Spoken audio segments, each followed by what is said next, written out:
Have you ever wondered why some portraits have that cinematic glow while others just fall flat? Well, chances are it's all in the lighting. And in this class, we're going to demystify 8 of the most important lighting patterns every portrait photographer should know. From the drama of Split and Rembrandt to the polish of clamshell and the subtlety of loop and short lighting. I'll show you exactly how to shape the light, flatter your subject, and make creative choices that elevate your images. Whether you're working with natural light, a softbox, or actually a torch taped to a wall, and yep, we've all been there, these patterns form the foundation of beautifully lit portraits. By the end of the class, you'll not only understand each light pattern, but you'll know when to use it, how to adapt it, and how to break the rules with purpose. Because let's face it, as photographers, we're all rule breakers. So let's get started and jump straight in to bring your portraits to life.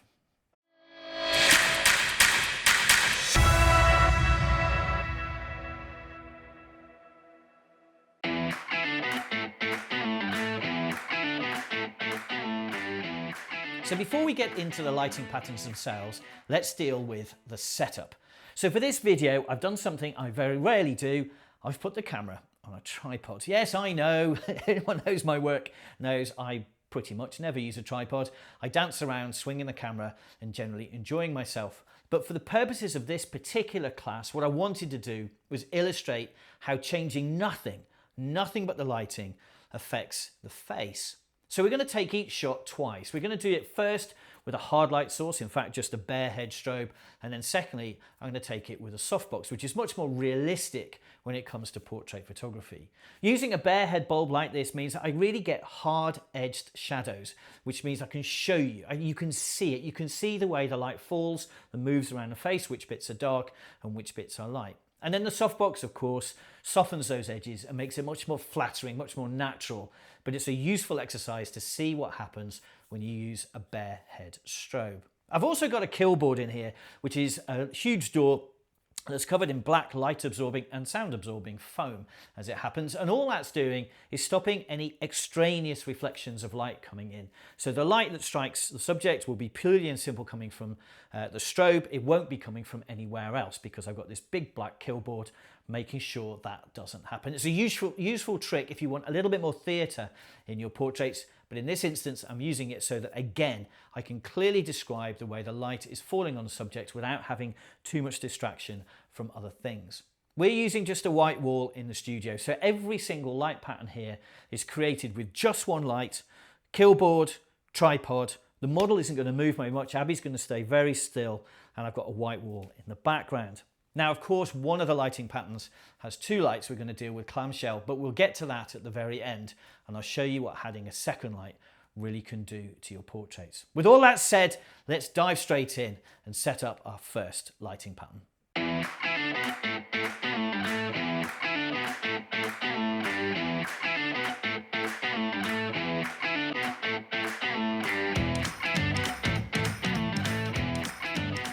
So before we get into this first lighting pattern, why bother?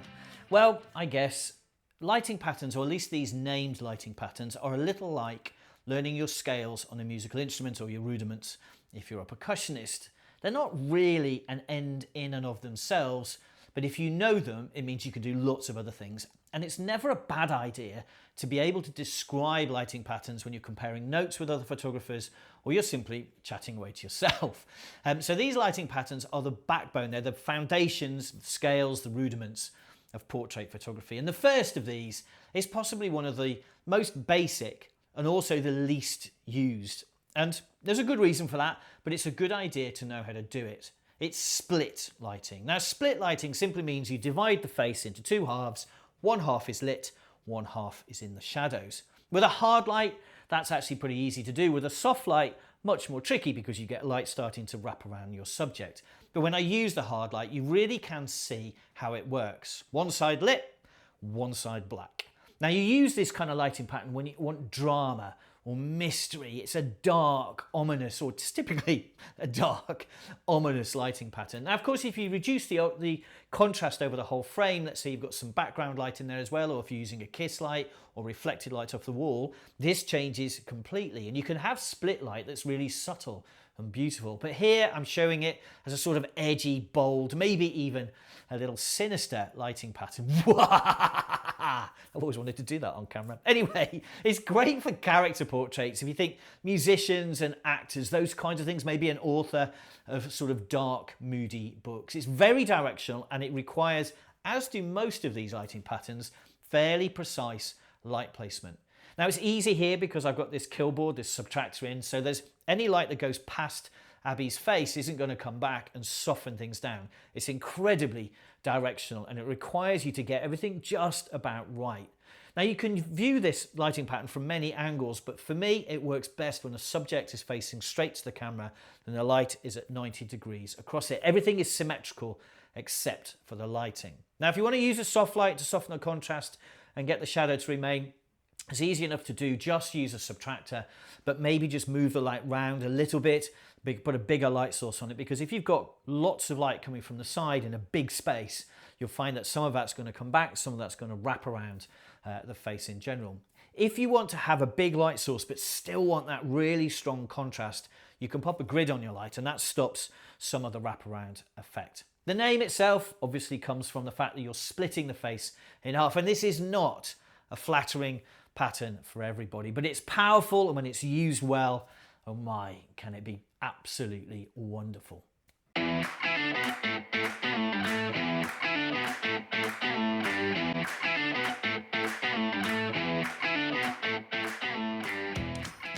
Show me any portrait photographer who hasn't heard of Rembrandt lighting, and I'll show you a portrait photographer who's never looked at portrait lighting. Portrait photographers love Rembrandt lighting. It's made famous by the painter of the same name. And of course, it's one of those lighting patterns that is dark and sumptuous and moody, and actually not that easy to use in a flattering way. It comes from the painter, it comes from his own work, and he had a big skylight in the roof of his studio, and that shone down at a very particular angle. Remember, as a painter, you have a little bit of artistic license, and although these painters did draw what they saw, they didn't draw just or paint just what they saw. So there's a little bit of license in there. Now, as a photographer, when you're using something like Rembrandt lighting, the precise nature of this lighting pattern makes it fairly difficult to get right. What you're looking for is that archetypal triangular patch of light on the far eye, the eye on the other side of the light. It should just be a self-contained shadow, a self-contained highlight rather, on the cheek. No light in that far eye, just a self-contained triangle, and then the other side, the narrow side, or the side closer to the light, should have light in it. The shadow from the nose is what's actually happening here. You're throwing light, a little bit of light, across the bridge of the nose, which allows this triangle to form, and then the rest of the cheek on the far side is in shadows. It's really hard to do, and also it doesn't work for everybody. I mean, by that I mean every subject, because there has to be enough of a distance or enough of a gap here on the bridge of a nose to get the light to come across and down onto the cheek without lighting too much of the eye socket. You need to adapt and maneuver your subject and your lighting synchronously to get the effect to work. But when you do get it right, oh my goodness, is it beautiful. It adds depth, dimension, storytelling, and of course, it's a favourite with every fine art portrait photographer on the planet. It's a softer look than Split because it draws a little bit of shape to the face, but it is still incredibly sculptural. So take your time, move the light around until you get that beam of light across the bridge of the nose and onto the other cheek. With a soft light, of course, you can do exactly the same thing, but almost by definition, you're going to get light into the eye sockets, you're going to get catch lights in the eyes, and you're going to get more of a pool of light on that further cheek. It's much softer, but it is beautifully cinematic. Like I said, it's often used in classical portraiture and fine artwork, and look for that triangle. If you're spotting it, then you know you've got Rembrandt lighting.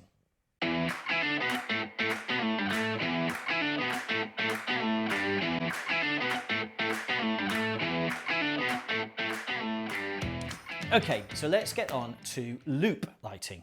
Now, loop lighting is an adaptation of Rembrandt, and in the end, all of these lighting patterns have the same sort of basic idea. You move the light around until it sculpts the face in the way you're after. So loop is named after the shadow or the lack of shadow under the nose. And what you're looking for here is the shadow of the nose. When it's just the triangle of light, as you move the light around, eventually it stops looking for a patch of light and you start to see a shadow in the light.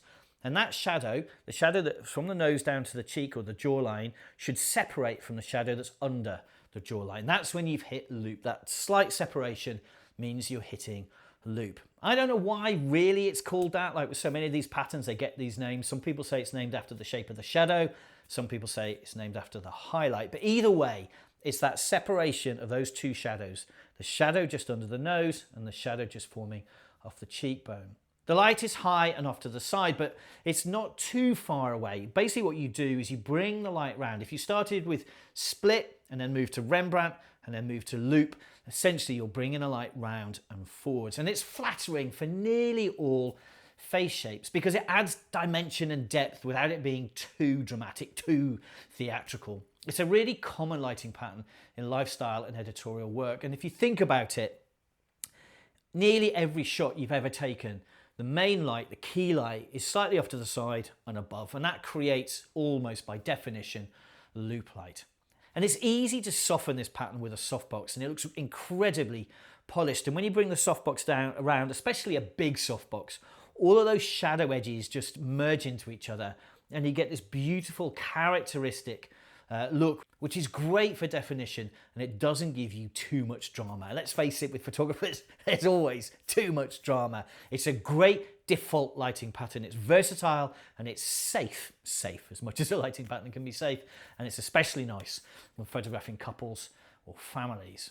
So learn loop lighting. It's a really good one to have in your back pocket. And with that, we move on to the next one.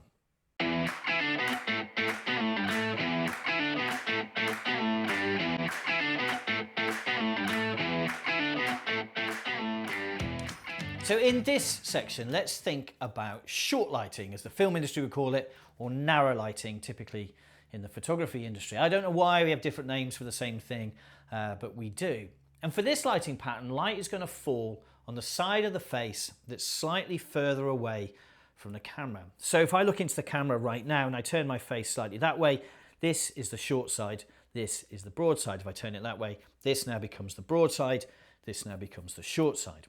And the reason it's given this title is if you do this, if you move your face away slightly and I lit this side, this is the narrower side of the face, or the short side of the face, that the majority of the light is going to fall on. And that's really important because the way we perceive size is we look for highlights and then double it. If it's an object that we know that should be symmetrical, we see the highlight bit and then we double it. Our brains are pretty lazy like that. And so it's a great lighting pattern for making things look slightly slimmer. So if you use short side lighting, it has a really interesting look. It's what 90% of cinematic lighting is going to be based on. It has a really lovely shape and depth to it. It tends to make round faces appear that little bit narrower. It's great for drama, depth, and it has a really lovely three-dimensional look. It works well for moodier portraits, but also it can work well in any other context. And here we're showing a whole series of examples of work that use short side lighting almost by default. It has slightly more contrast than broad lighting because it tends to run more shadows down the opposite cheek under the jawline, and it's really, really useful, as I've said, for photographing rounder faces. Here we're controlling the background a little bit because I've moved the light around, so there's slightly less light throwing onto the background, but it's very, very flattering. All we've done is taken Abby's face and just tilted it away and down slightly, lit it from the side, and then we get this most beautiful lighting pattern. It's my go-to, it's my everyday, it's where I start almost every shot with.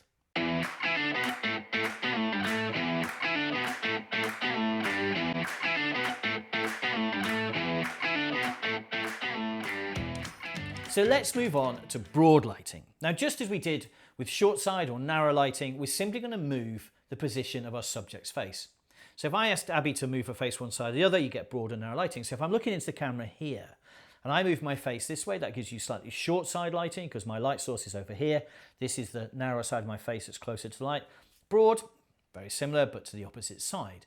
And now what's happening is the light is striking the slightly wider side of the face to the camera. Now this has the effect of making a face look wider. And as you can imagine, for most of our portrait work, this is not the way people would like to be portrayed, but it's still an incredibly useful pattern to have, because if you have someone who's very tall, slender, angular, and I've had clients like this and want to appear slightly wider, this is a great lighting pattern to use. It's also quite an open lighting pattern because it tends to light quite a lot. It lights more of the body and more of the figure when you're working with broadside. So it has this very soft and open, bright-ish kind of feel. It's very common in traditional school or corporate portraits, but mostly because, frankly, photographers are fairly lazy in their setup. And I guess when you've got time constraints and you have the opportunity to use one lighting pattern, then it works for that. It's not a lighting pattern I go to very often because, like I said, 90% of my clients are going to say they'd like to look slightly thinner. It's slightly less dramatic, aka duller, than short lighting in my opinion. It can be a little bit unflattering on rounder faces if it's overdone, but it's easy to set up and you just need the light slightly off center. And just remember, broad lighting means slightly broadening the face. Quick thought here, and because obviously we're photographing Abby in a fairly tight frame, we're not thinking about moving her body, is if you want to combine the two, what you can do is you can move the body around so that you're lighting different bits in different ways. You don't have to light the face and the figure with exactly the same lighting pattern.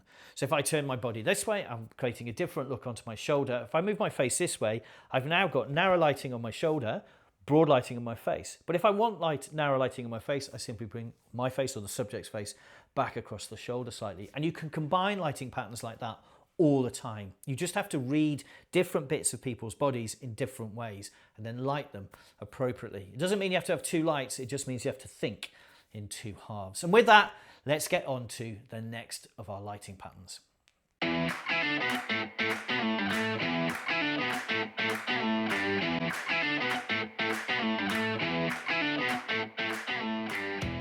So now let's move on to butterfly lighting, occasionally called glamour and or Hollywood. Don't you just love it when you're trying to learn something? There's like 3 or 4 different names for it. They all mean pretty much the same thing.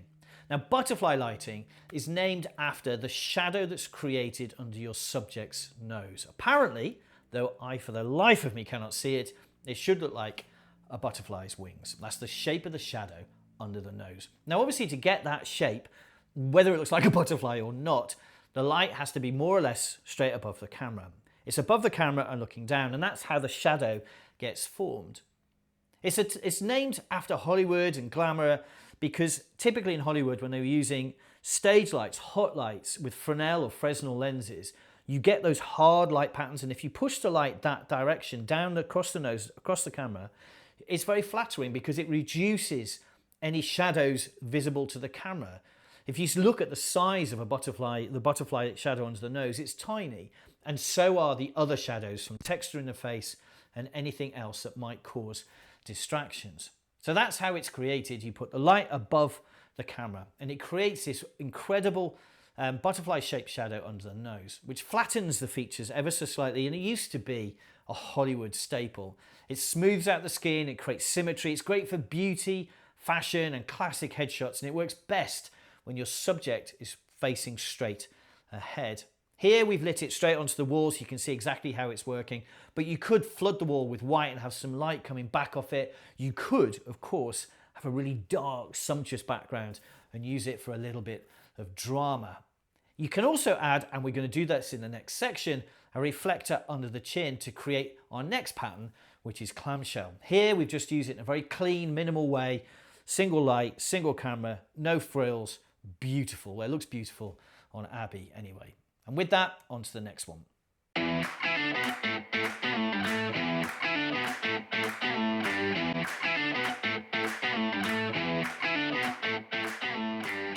So let's move on to this, our next lighting pattern, and this is called clamshell. Now, unlike most lighting patterns that are named after either the shadows or for some historical reason, clamshell is named after the shape that the 2 light sources make when you look at it from the side. You've got one above, you've got one below, they're slightly opened out.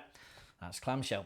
It's a combination really of butterfly lighting and adding some extra light to reduce shadows. So basically, to get this lighting pattern to work, you start with butterfly or glamour or Hollywood lighting straight over the camera, straight over the nose. Here we're using big light sources. We're going to use 2 rectangular softboxes. That's my preferred way of doing it, as it is across the industry. And what I'm looking for to start with the first light is that really lovely dished highlight in the top of the eye. In fact, if you wanted to, you could just leave it at that and this would be beautiful glamour lighting in a quality all of itself, because you get that great run down the face, but you still have shadows under the cheek and under the chin. It really is a beautiful lighting pattern for almost everybody. But if you want that little bit of extra magic, if you want that beauty look, that fashion look, that cover of a magazine look, we're going to add in secondary light. Two ways of doing it. You could use just a big reflector, or here we've actually got a white floor, so to some degree my studio does a little bit of the work for me. But today we're going to bring in a second light. I've chosen to use an identical light to the light that's on the top surface because it's big. That's why we're doing it. I want a nice wide light surface, so when I bring it in under Abby's face, you can see the dished catch light in the bottom of the eye. Now I want that to be subtle, so I'm going to kill the power down until it just sort of balances out.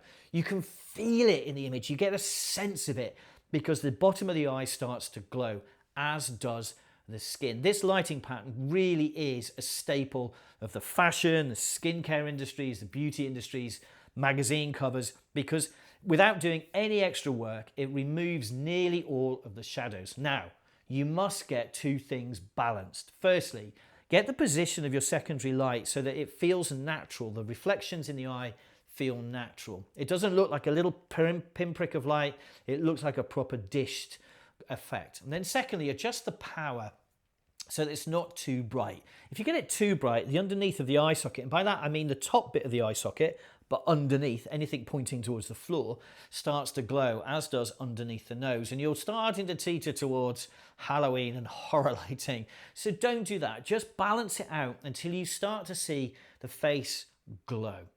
Bigger the light source, the more stable the effect, the more useful the effect. And in fact, if you're doing videos, ever work in a video studio where they're doing, let's say, music videos or fashion or advertising videos, very often you'll see these huge banks of light all the way across a wall, 10 meters long, just to create this same effect. Also, it's great in posters because then you can say quite literally no photoshopping needed. Well, you've done all of the work with lighting. So the bigger the light source, the more useful the effect. So think glow, don't think horror, and you'll get this incredible imagery that just reeks of fashion, of beauty, of class. It's gorgeous. And with that, on to our last lighting pattern.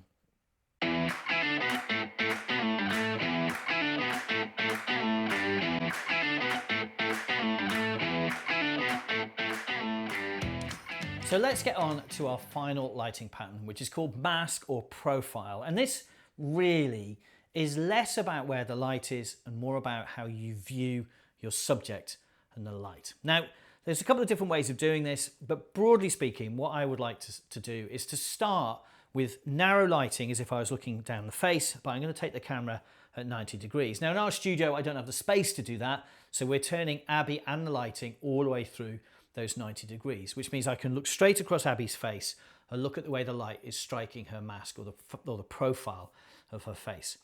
As you move the light around, you get slightly different effects. If I brought the light closer to the camera, as if it was broad lighting, I suppose, you'll start to see all of the features lit. But as I move the light away, gradually you start to see shadows emerge. You see a shadow on the side of the nose, you'll see shadows under the jawline looking at the side that's closest to you.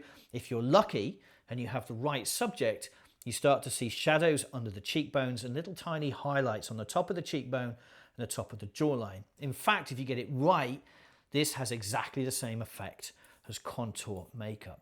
So the best way to do this is to push your light back beyond your subject. Get your subject to look across at the wall or a different point. Sometimes I'll put a tripod up so they have somewhere to look. So that eye line goes across. And then gradually, inch by inch, I'll bring the light round, looking at the effect it's having on the face. Don't just set a light and pray. If you want a default starting point, have a big light source away from you, pointed towards your client. Set your client up, or your subject up, in line with the edge, the nearest edge of that softbox, and get them to look straight past it. And that's not a bad place to start, because then all of the light is coming from the back. Gradually then just inch the softbox or your light source closer and closer to the camera until you start to see the sculpting. It will start to light the cheekbone. It will start to just bring light around the nose. It will start to light the upper bit of the jawline. That's when you get it right. That's when the structural elements of the face really start to emerge. And in this instance, we're also looking at the reflections in Abby's jewelry. All of these little elements bring it together If you do this on a black background or a really dark background, it can look really moody and sumptuous. Equally, if you lit the background and had a white, clean look, it can look punchy and fashion-esque. This is a beautiful lighting pattern, though, if I'm honest, not for those people that don't like the shape of their nose. If the first thing your client says, oh, I don't like my nose, don't do this, because they're definitely not going to like it in this sort of style. But for Abby, of course, it looks amazing. It's a beautiful thing when you get it right. It's amazing to work with. And with that, that's 8 lighting patterns for you to get your head around.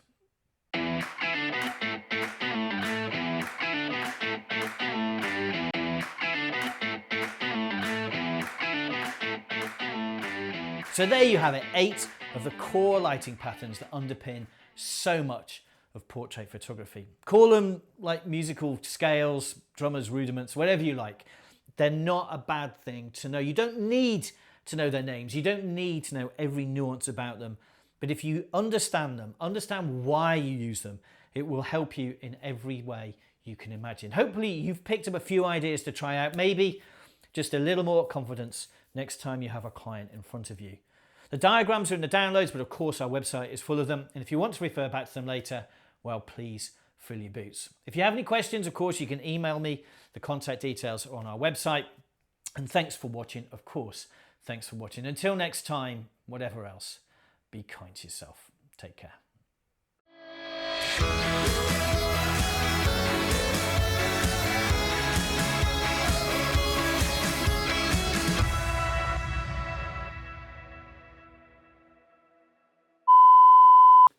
Setup, take 1. Now you feel Katie's pain, constantly up and down. We're doing it double-handed today. There's just the 2 of us in the studio, which means Sarah walks a lot up and down and gives me grief in this ear. Just this ear. The wall's on this side. I just chat away to myself. What's it? Setup, take 2. Because I it.